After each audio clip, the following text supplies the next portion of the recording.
Science birds are stretching the boundaries of language. The calls and songs of some species have quite a lot in common with human speech.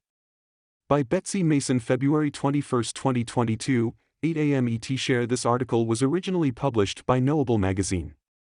In our quest to find what makes humans unique, we often compare ourselves with our closest relatives, the great apes. But when it comes to understanding the quintessentially human capacity for language, scientists are finding that the most tantalizing clues lie farther afield. Human language is made possible by an impressive aptitude for vocal learning. Infants hear sounds and words, form memories of them, and later try to produce those sounds, improving as they grow up. Most animals cannot learn to imitate sounds at all. Though non-human primates can learn how to use innate vocalizations in new ways, they don't show a similar ability to learn new calls.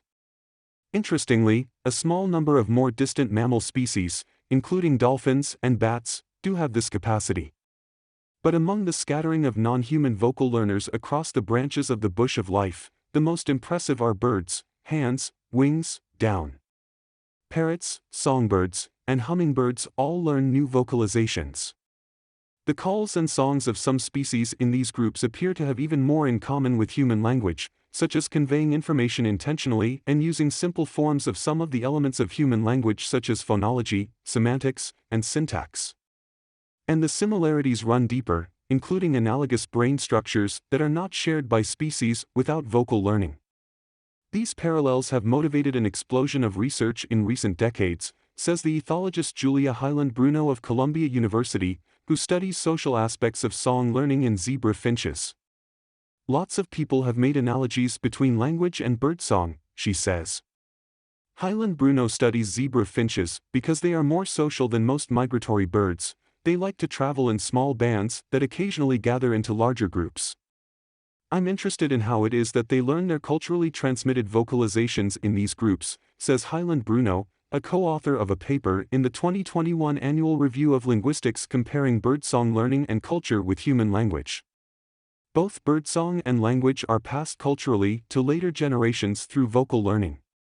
Geographically distant populations of the same bird species can make small tweaks to their songs over time, eventually resulting in a new dialect, a process similar in some ways to how humans develop different accents, dialects, and languages. With all these similarities in mind, it's reasonable to ask if birds themselves have language. It may come down to how you define it. I wouldn't say they have language in the way linguistic experts define it, says the neuroscientist Eric Jarvis of the Rockefeller University in New York City, and a co-author of Hyland-Bruno's paper on birdsong and language. But for scientists like Jarvis who study the neurobiology of vocal communication in birds, I would say they have a remnant or a rudimentary form of what we might call spoken language.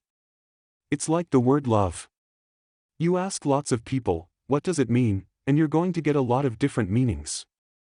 Which means that it's partly a mystery. There are multiple components to spoken language, Jarvis says, and some are shared by more species than others. A fairly common component is auditory learning, such as a dog figuring out how to respond to the spoken command, sit. The vocal learning that humans and some birds do is one of the most specialized components, but all of them are shared to some degree by other animals, he says. One key element of human language is semantics, the connection of words with meanings.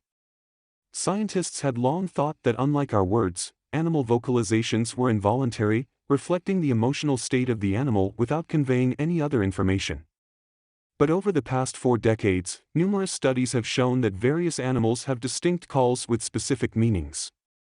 Many bird species use different alarm calls for different predators.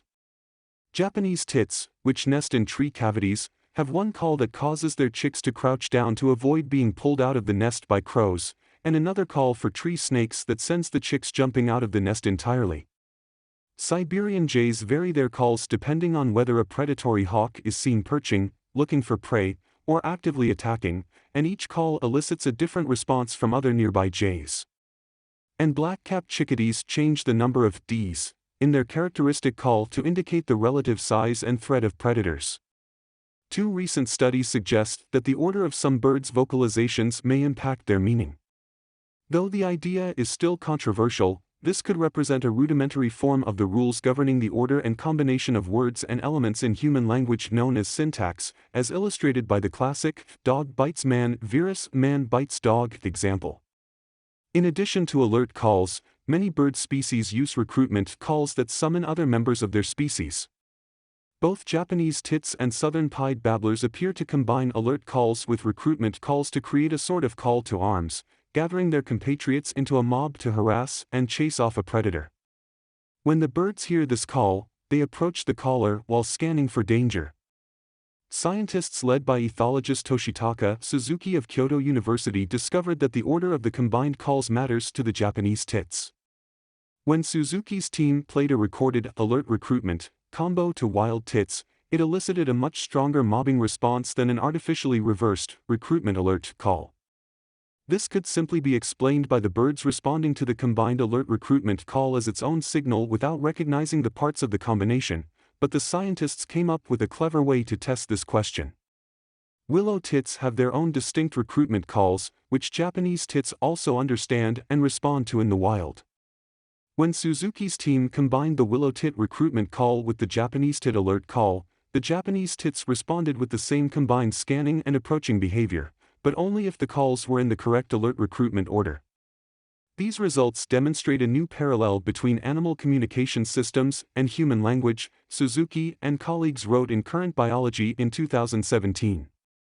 But it's a matter of interpretation whether the call combinations of the tits and babblers are really relevant to discussions of human language, which involves more complex sequences, says the behavioral neuroscientist Adam Fishbein of UC San Diego.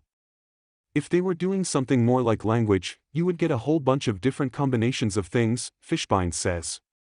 It's such a restricted system within the birds. Fishbein's own research with zebrafinch song suggests that syntax may not be as important to birds as it is to humans. I feel like people have been trying to impose this human way of thinking about communication on what the birds are doing, he says. Birdsong can be very complex and tends to have typical sequences and patterns of notes, syllables, and motifs.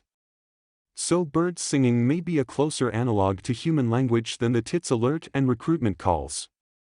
To the human ear, parts of birdsong are reminiscent of word syllables, so it's easy to assume the order of those parts is important to the message. But, perhaps surprisingly, we know very little about how birdsong sequences are perceived by the avian ear. Fishbein's research suggests that what birds hear when they listen to birdsong may be very different from what humans hear. For his graduate work at the University of Maryland, Fishbein studied zebra finches that had been trained to press a button when they heard a change in sounds played to them. When the birds correctly identified a change, pressing the button got them a food reward. If they guessed wrong, the lights in their enclosure went off briefly. Fishbein tested what differences the birds are actually able to decipher, helping scientists understand what aspects of birdsong are important to the birds. In one test, Fishbein and his colleagues played the finch's standard song over and over at regular intervals before slipping in a version of the song with artificially reordered syllables. This change is easy for humans to hear, but the birds were surprisingly bad at identifying the shuffled sequence. The birds performed much better at another test Fishbein gave them. Within each song syllable, there are higher frequency details called temporal fine structure that may be something like what humans perceive as timbre or tone quality. When the scientists messed with the song's fine structure by playing one of the syllables backwards, the finches were exceedingly good at catching it. It's a dimension of sound that they're much better at hearing than we are, Fishbein says. So they may be tapped into this level of the sound that we're not tapping into when we just casually listen to birdsong. Our understanding of what birds hear and what matters to them is limited by what we hear, and as with a lot of scientific research, the statistical analyses used, in this case to parse birdsong, says the linguist Juanyuri Jirika, who worked with Fishbein at the University of Maryland. 10 years ago, we didn't even know what the units that they were combining were, he says. And of course, what we think are the units, it's our guess, right? Though male zebra finches all learn the same single song, scientists have found that there is variation in temporal fine structure among renditions of the standard song, hinting that the birds have a much richer communication system than we suspected. It could be that most of the meaning is packed into the individual elements, Fishbein says, and how they're arranged may not matter as much for conveying meaning. Even if some birds share rudimentary aspects of human language, we still know very little about what's actually going on in their minds. Most animal communication research has focused on describing signals and behavior, which on the surface can look a lot like human behavior. Determining if the underlying cognitive processes driving the behavior are also similar is much more challenging. At the heart of this question is intentionality. Are animals merely reacting to their environment, or do they intend to convey information to one another? For example, upon discovering food, a bird may make a characteristic call that attracts other birds to the food. Was the call the equivalent of "Yay! Food!" unintentionally attracting other birds? Or was it more like, "Hey guys, come check out the food I found"? Signs of intentionality have been shown in many animals. Ground squirrels, Siamese fighting fish, chickens, and even fruit flies change their signals depending on who is around to receive them, an indication that they have some voluntary control over those signals. Other animals seem to intentionally show others something, like a dog who looks back and forth between a human and a bag of treats or a hidden toy, perhaps even adding a bark to get the human's attention first.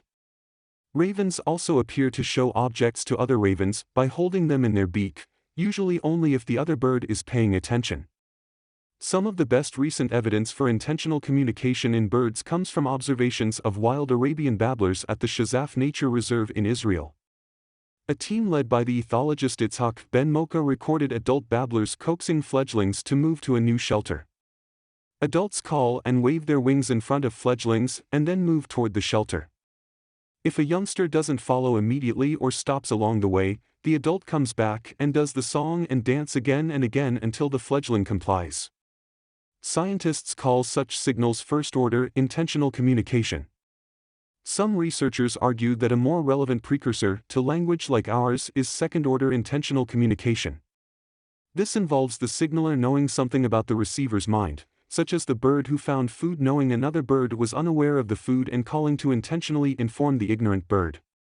As you may have guessed, this sort of mental attribution is a hard behavior to test.